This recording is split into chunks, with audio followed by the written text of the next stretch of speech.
Meus irmãos, minhas irmãs em Jesus Cristo, reverendíssimo Padre Gerson, caríssimos seminaristas, Vitor e Rafael, caríssimo ministro de Extraordinária da Eucaristia, equipe de canto e liturgia,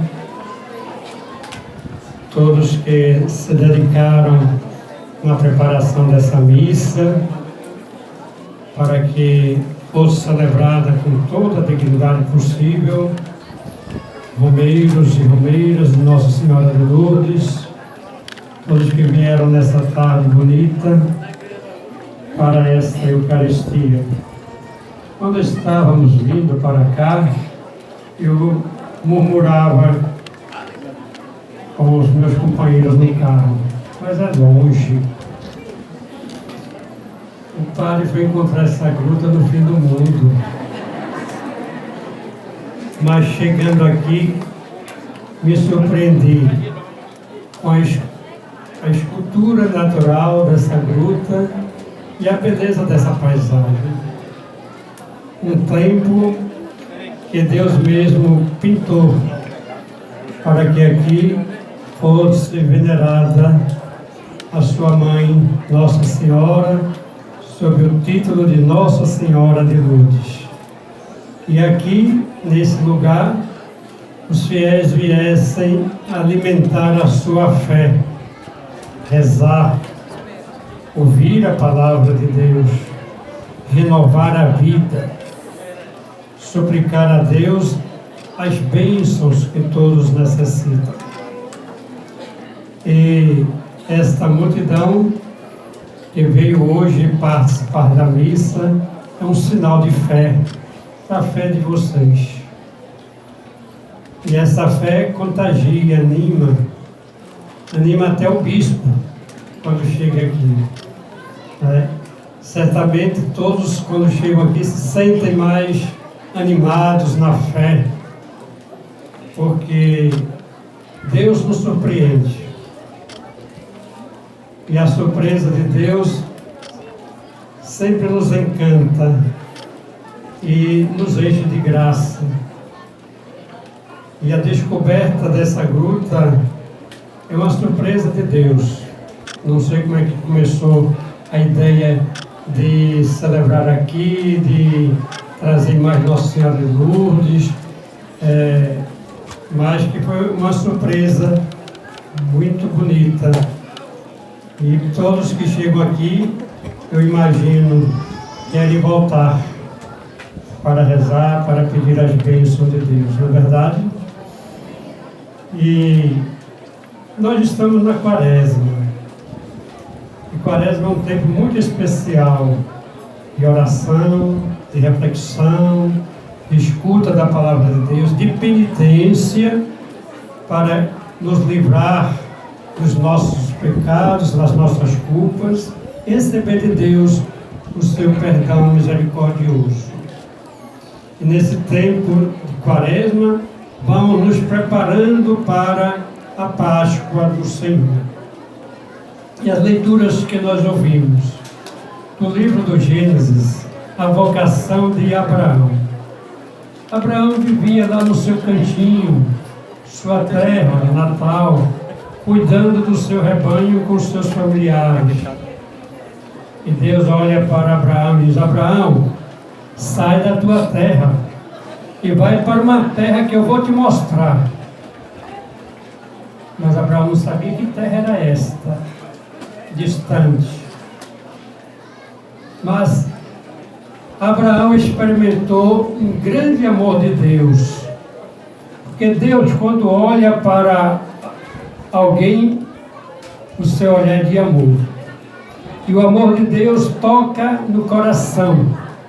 E tocou no coração de Abraão. E Abraão deixou tudo. E foi seguindo a voz de Deus. E Deus prometeu duas coisas para Abraão. Uma grande descendência. Abraão já era de certa idade com sua esposa e não tinham filhos. E Deus promete uma descendência grande, numerosa. E Abraão fica muito feliz pela promessa de Deus. e acreditou na promessa de Deus.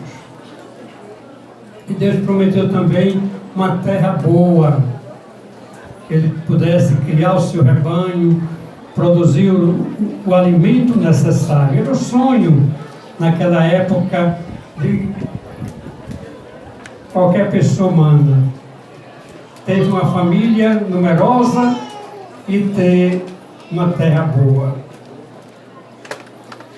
E nós sabemos que foi o começo da migração de Abraão na direção da terra prometida, e Deus sempre acompanhando Abraão. Na segunda leitura, São Paulo escreve ao seu dileto amigo, irmão Timóteo, e fala também da vocação, do chamado. E ele diz que o chamado que Deus faz a cada pessoa não é porque a pessoa é boa, não é porque a pessoa faz coisas certas que agradam a Deus. Deus, quando olha para uma pessoa, Ele não se importa como é a vida da pessoa. Deus comunica a sua graça. Se a pessoa estava bem, vai melhorar ainda mais. Se a pessoa não estava bem, vai se converter pela graça de Deus. E São Paulo diz claramente que é a graça de Deus que age na nossa vida para que nós nos santifiquemos. Ninguém é santo por si mesmo. A santidade vem pela graça de Deus. Nós precisamos pedir a graça de Deus para que Ele nos faça melhores, nos faça dignos, nos faça santos. Quando recebemos a graça, nossa vida vai mudando. O nosso batismo, eu acredito que aqui todo mundo seja batizado, nós recebemos a graça das graças. Recebemos o Espírito Santo em nossa vida, que é Deus. E Deus, Espírito Santo, vem para nos iluminar, nos purificar, nos santificar.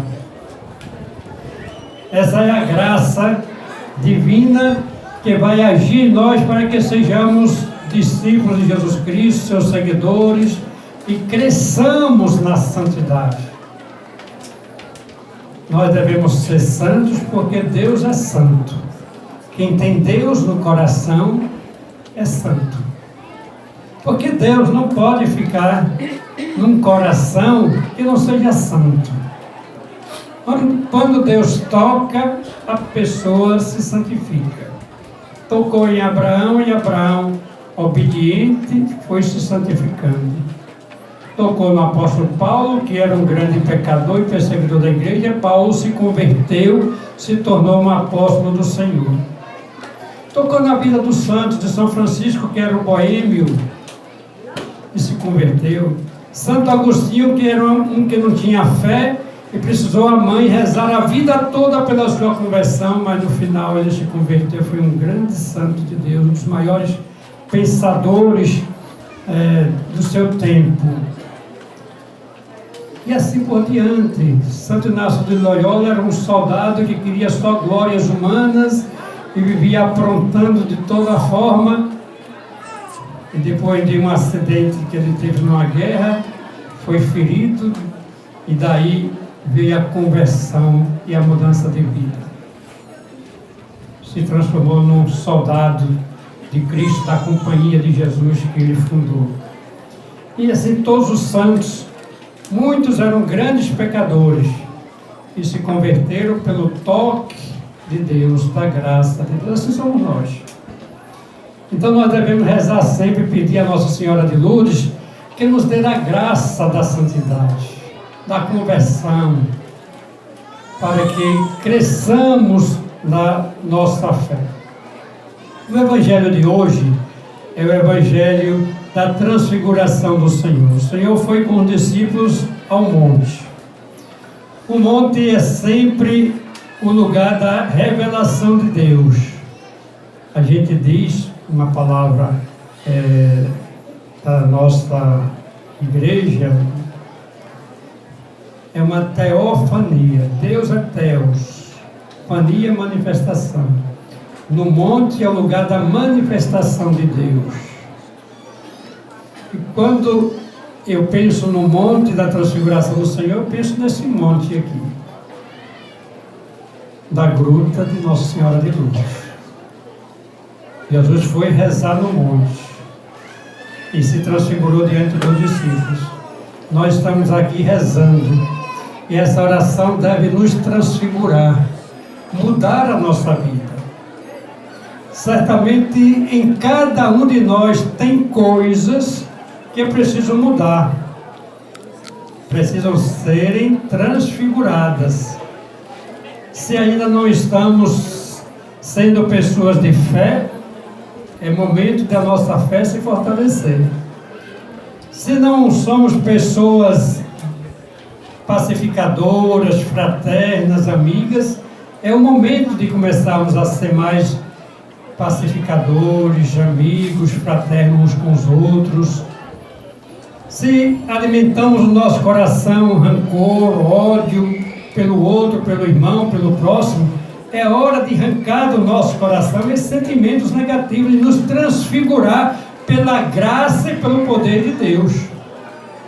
Se temos dificuldade de perdoar o outro, é momento de pedir a Deus, pela intercessão de Nossa Senhora de Lourdes, que nos dê essa graça de sermos capazes de perdoar os outros, para que Deus também nos perdoe, como rezamos no Pai Nosso, perdoar as nossas ofensas, como nós perdoamos a quem nos ofendeu. Precisamos perdoar para receber o perdão de Deus. Então aqui no monte da transfiguração, da gruta de Nossa Senhora de Lourdes, nós experimentamos o mesmo que os apóstolos experimentaram com Jesus. Jesus se transfigurou, suas vestes ficaram brilhantes, e aí eles, naquela nuvem maravilhosa, eles ficaram aterrorizados, com medo, caíram por terra, e aquela voz afirma categoricamente: este é o meu filho amado, nele eu coloco o meu afeto, o meu amor. E diz ainda: escutai o que ele diz. Aí nós sempre pensamos que a transfiguração do Senhor é Jesus preparando os discípulos para a sua paixão, morte e ressurreição, falando da sua morte para que eles, no momento que acontecesse, entendessem o que Jesus tinha anunciado tantas vezes. Eles tinham uma dificuldade muito grande de aceitar que Jesus tivesse que entregar a própria vida. E Jesus, como Messias, em obediência ao Pai, sabia que ele ia oferecer a própria vida.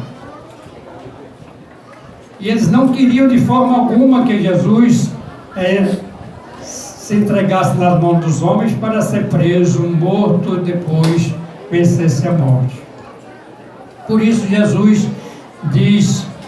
Deus diz lá no monte sobre o seu Filho Jesus: este é o meu Filho amado, escutai-o.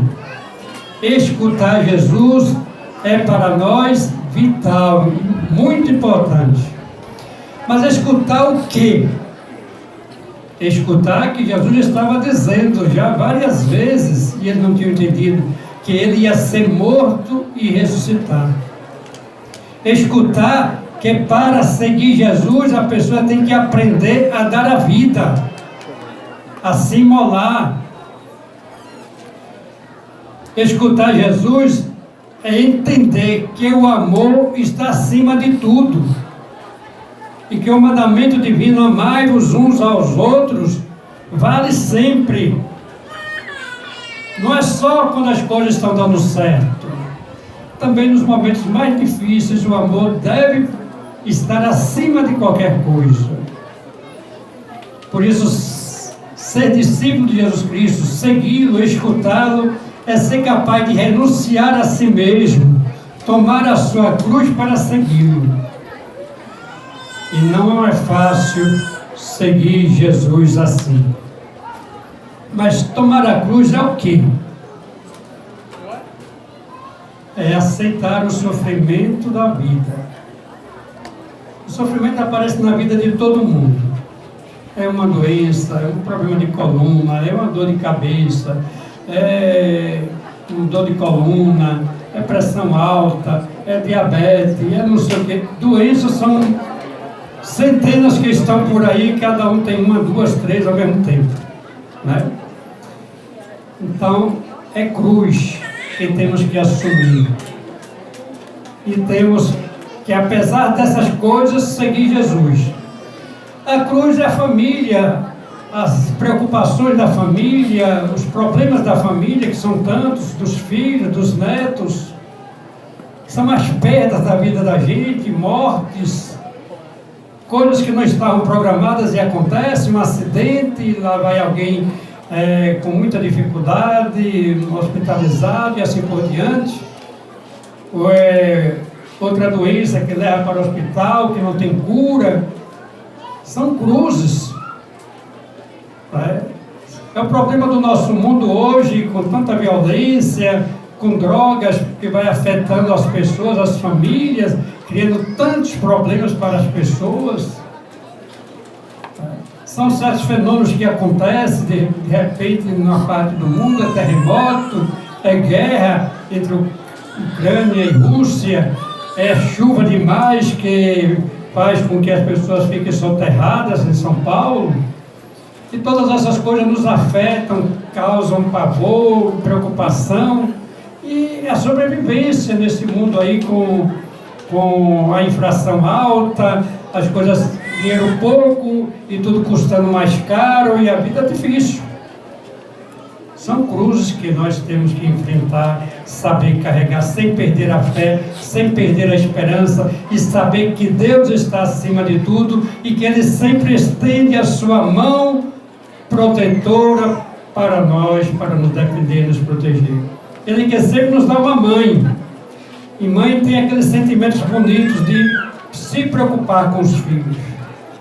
Aconteça o que acontecer, toda mãe está cuidando dos filhos, está rezando pelo filho, está sempre com o coração voltado para o filho. Assim é Nossa Senhora de Lourdes. Ela está sempre olhando para nós, sempre intercedendo por nós, sempre pedindo a Deus por nós, pedindo ao seu Filho Jesus Cristo por nós. Por isso nós podemos confiar nela. E se nós seguimos Jesus Cristo, fazendo o que Ele fez, não vai faltar a intercessão de Nossa Senhora. O próprio Jesus, quando sofreu na cruz, pregado na cruz, ela estava em pé, diante do crucificado. Então, quando a gente está sofrendo muito, é bom pensar, ela está aqui do meu lado. Quando as coisas não estão dando certo na nossa vida, o sofrimento é grande, lembremos disso, ela estava junto da cruz de Jesus, e ela está junto da minha cruz. A cruz que eu carrego cada dia. Então Deus nos favorece sempre com a sua proteção, com a sua graça, nos dando forças para erguermos a nossa cabeça e irmos adiante com fé, com esperança. A fé de Abraão, que deixou tudo para ir para a terra prometida. A fé dos apóstolos de Paulo e de Timóteo, que confiaram na graça de Deus. E a obediência de Jesus Cristo, que foi até o fim, fiel ao Pai, para a nossa salvação, dar a vida por nós. Se Ele deu a vida por nós, vale a pena a gente oferecer por Ele as coisas que acontecem na nossa vida, que nós não queríamos, mas acontecem, de dor, de sofrimento, de angústia, de preocupação. Ofereçamos a Jesus, porque Ele ofereceu a sua cruz, a sua morte de cruz por nós. Então, a transfiguração do Senhor se dá pela graça divina na nossa vida. Quando nós nos rendemos ao amor de Deus e queremos segui-lo com fé e com amor. Então a nossa vida se transfigura, a nossa vida muda. Todo discípulo de Jesus Cristo, todo batizado, toda batizada vai mudando na vida, sua vida vai brilhando, porque nós cremos nas promessas divinas. E se Deus prometeu a Abraão uma grande descendência em uma terra boa, a todos os batizados Deus promete o brilho da imortalidade, da vida eterna. Por isso Jesus Cristo ressuscitou e por isso nós cremos na glória celeste. A transfiguração do Senhor é o reflexo da glória de Deus que chega para todos nós, seus filhos e filhas. Que Nossa Senhora continue intercedendo por nós e daqui da gruta nos abençoando para que a nossa fé se fortaleça assim. Uma santa quaresma para todos vocês.